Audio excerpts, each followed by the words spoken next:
안녕하십니까. 반갑습니다. 이번 시간에 살펴볼 최신 판례는 강제추행죄에서의 폭행 협박에 대한 개념, 판례의 법리를 살펴볼 겁니다. 최근 들어서 판례의 법리가 변경되었기 때문에 기존에 있던 판례의 법리하고 바뀐 판례의 법리가 어떤 차이점이 있을 것인가, 그리고 강제추행죄에서 말하는 폭행 협박은 어떤 유형과 어떤 유형이 있고 사안에 있어서의 결론은 어떻게 도출이 될 것인가, 이러한 부분을 하나씩 살펴보겠습니다. 강제추행죄, 사천 여동생 추행 사건이다라고 부릅니다. 기존에 있던 판례의 법리는 강제추행이 인정이 되려면 폭행협박이 있어야 될 것이고, 여기서 말하는 폭행협박이라는 것은 상대방에 대한 저항을 곤란하게 할 정도를 말하는 것이다. 즉, 바뀐 판례의 법리에 비해서는 좀 더 엄격한 요건을 요구하고 있었습니다.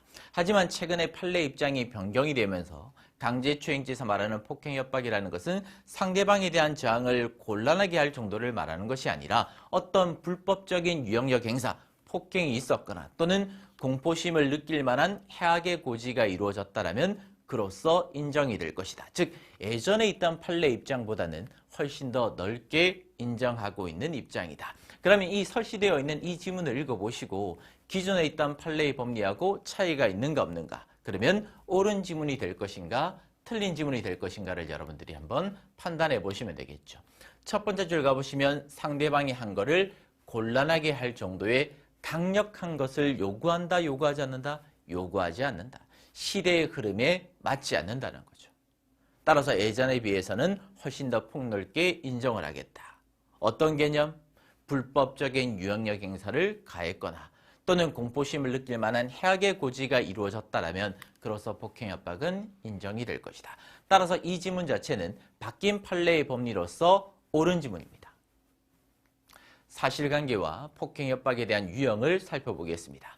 사실관계를 보시면 갑이라는 피고인이 사촌 여동생한테 가서 학교 과제를 내가 도와주겠다라고 접근을 했고, 그런데 그 과정에서 뒤에서 끌어안고 추행 등이 이루어졌다.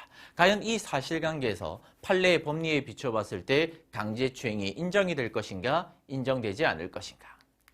판례의 법리를 살펴보기 전에 강제추행에 있어서의 폭행협박에 대한 유형 두 가지를 먼저 정리를 해보겠습니다. 강제추행죄에서 말하는 폭행협박은 크게 두 가지의 유형으로 나누어집니다. 첫 번째, 기습추행형 강제추행. 두 번째, 선행형 강제추행이 있다. 기습추행형 강제추행이라는 것은 폭행행위 자체가 바로 추행이 돼버리는 거예요. 어떤 유형력의 행사가 이루어졌고 동시에 바로 성적 수치심을 느낄 수 있는 추행이 이루어져 버리는 거죠. 터치하면서 엉덩이를 만졌다. 가슴을 만졌다. 폭행행위 자체가 바로 추행이 돼버리는 이러한 것들을 우리는 기습추행형이다라고 이야기를 하고, 바뀐 판례의 법리는 기습추행형에 대한 문제가 바뀐 것이 아니라 하단에 있는 선행형에 대한 문제가 바뀐 겁니다. 주의를 하셔야 됩니다. 기습추행형 강제추행에 대한 부분은 여러분들이 알고 있는 기출된 판례의 법리 그대로 문제를 푸시면 돼요. 춤을 추는 과정에 가슴을 만졌거나 또는 뒤에서 끌어안으려고 했거나 힘의 대소강약 야를 불문하고 그로써 폭행협박이 인정이 될 것이다. 바뀐 부분은 어디다? 빨간색으로 되어 있는, 체크되어 있는 하단 선행형에 대한 문제입니다.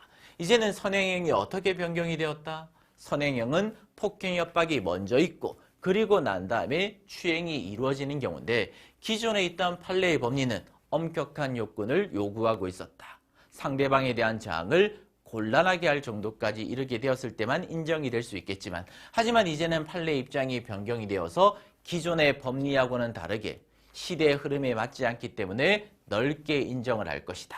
우리가 첫 페이지에서 문제로 풀어봤던 것처럼 어떻게 변경이 되었다?